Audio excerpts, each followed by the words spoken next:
Hi, my name is Jennifer Hawkes and I'm going to be showing you the axial skeleton. We're first going to start with the cranial bones, and the first one is the frontal bone, which is right here in the front, and it goes all the way like your forehead. The next one is the parietal bones. There's two, one on each side, and then the occipital bone, which is right here. There's something called the external occipital protuberance, which is on the occipital bone, and that marks the attachment of a ligament that stabilizes the vertebrae. And the temporal is right here. The next area we're going to be doing is the external view of the cranial. The first one is the temporomandibular joint, which is in between the mandible and the temporal bone, so it's right about here. And then the next one is the mastoid process, which is the round part right here.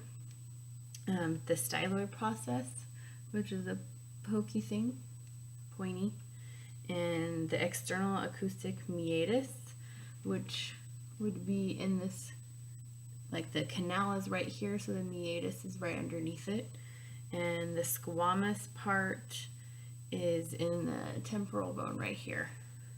The next one we're going to be talking about is the internal view, which is the petrous part of the temporal bone, which is the external auditory meatus and the middle and outer ear. What passes through this opening? I'm going to have to open the head to show you. So the petrous part of the temporal bone is this part, because in this area right here you're going to have hearing. So it's the external auditory meatus, the middle and inner ear, and also it helps with balance. And the next part I'm going to show you is the sphenoid. So this is the internal view of the cranial, and there's a lesser and greater wing. The greater wing is the bottom portion right here that comes across and over here, and then the lesser wing is right here, right on top of it. It's hard to see because I didn't mark it up. I didn't want to ruin the inside. And right in the middle, right here, would be the sella turcica, and that is the pituitary gland sits inside of it. In the optic canal, the cranial nerve 2 and the ophthalmic artery pass through that. We're going to look at the internal view of the ethmoid bone, which is the crystal galli, and that's the attachment site for the meninges, and the cribriform plate, which is the area that forms a roof with the nasal cavity transmitting bundles of axons called fila olfactoria. The crystal galli is a tiny part that I don't think it shows on our skull, but it's the area right, this teeny little thing right here.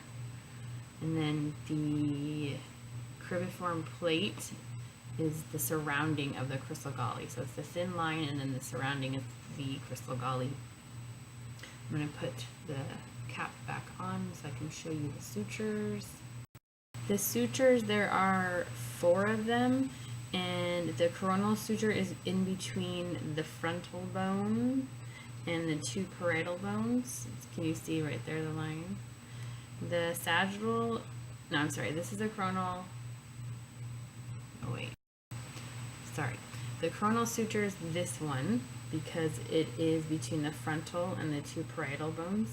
The sagittal is the part that goes right in between the 2 parietal, and the lambdoid suture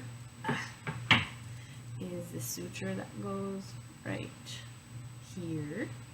And then the squamous suture is the suture that's parietal bones and the temporal bones. So it's really hard to see on this because it kind of goes up over the temporal bones.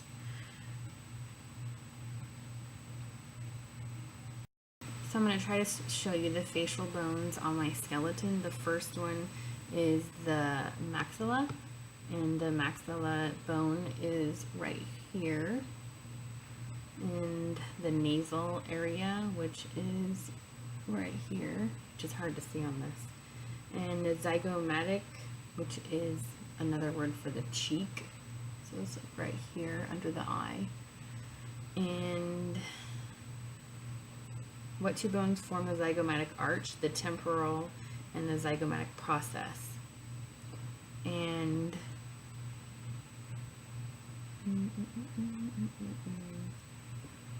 then the vomer is the bottom of the inside of the nose right here. What two bones form the bony nasal septum? The vomer and the perpendicular plate of ethmoid. And then the inferior nasal concha, which is on the, what is this, left side right here, right inside.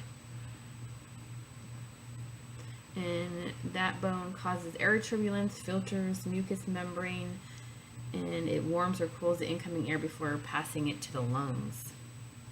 The mandible is the next part, which is the lower part of the jaw, and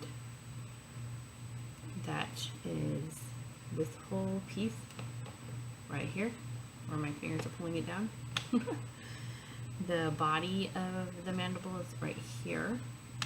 The angle is right here in the corner. The ramus is right here on the side. The mandibular condyle would be the inside right here on the side where it attaches to the cheek. There's a mandibular notch, and then there's the condyle. And then the coronoid process is the front, like right in front of the mandibular notch. The next part I'm going to be showing you is the vertebral column, so I need to move the camera maybe just a little bit. Yeah, I gotta stand it up. This is a vertebral column from here all the way down to the bottom of the sacrum. There are 4 curves of the vertebral column, and the 2 that are primary are the thoracic and the pelvic. Thoracic is from here to here, and then the pelvic is this area. This area was done first because when you're younger, the other areas have to form and get done. So the cervical curvature is number 1 through 7. 1, 2, 3, 4, 5, 6, 7 right here. That's the cervical curvature. Number 8 through, what is it? There's 12 of them. So thoracic is from here all the way down to here. And then there's lumbar, which are 5. 1, 2, 3, 4, 5 right here, the lumbar ones. And the very first one is the atlas, and the second one is the axis. The atlas has articulates with the occipital condyles, forming the atlanto-occipital joint, and it allows for you to do the yes movement. So the axis allows you to do that, and the axis allows you to say no. What's unique about the transverse process of all the cervical vertebrae compared to those of the thoracic and lumbar vertebrae is that they all have a foramen in their transverse processes, which allows the passages of arteries and veins to go through. The next one is the thoracic, which is here to here, and there's 12.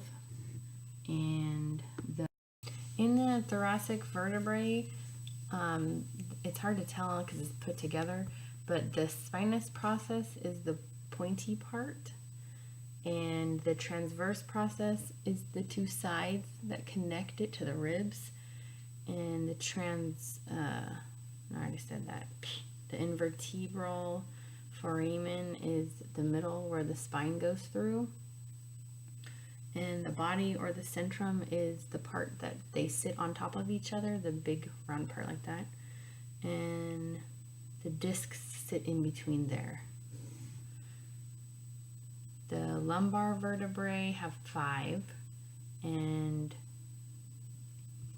the so this area right here, this whole area is the sacrum, and this is the coccyx, and the sacrum formed fusion of S1 through S5. So if you look at it, it's like 1, 2, 3, 4, 5. And the next one I'm going to talk about is the sternum. So the next part is the sternum, which is this whole area right here. And the manubrium is the top, and there's a line right here that separates the manubrium from the body of the sternum, and the xiphoid process, which is the small little piece right here. And then on the top, there's like a little shoop, and that's the jugular notch. And then I need to move up a little bit to show the ribs. The ribs have 1 through 12 down here. Sorry about that. Have children that walk in. Anyways, the true ribs are ribs 1 through 7. So 1, 2, 3, 4, 5, 6, 7. The false ribs are 8 through 12. 8, 9, 10, 11, 12. The floating ribs are 11 and 12. It's also going to be hard to show the head, the neck, and the tubercle of the rib. The neck is a part that attaches to the spine, so it's actually this part right here. And the head, so the first is the head, and that's the part that attaches to the spine, which is right there. And then the neck is next. And then the tubercle of the rib is the pointy part on the bottom of each rib. These ones don't really show it. So you have the spine, and then in that the rib just kind of fits right in like a puzzle piece. The first is the head, then it's the neck, and then on the bottom of the neck there's a pointy part, and that's the tubercle of the rib.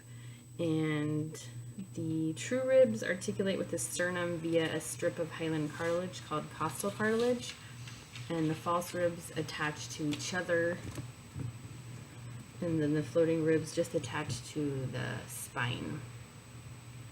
So that is all of the axial skeleton. Again, today is May 28th, and it is now 5 o'clock. Thank you.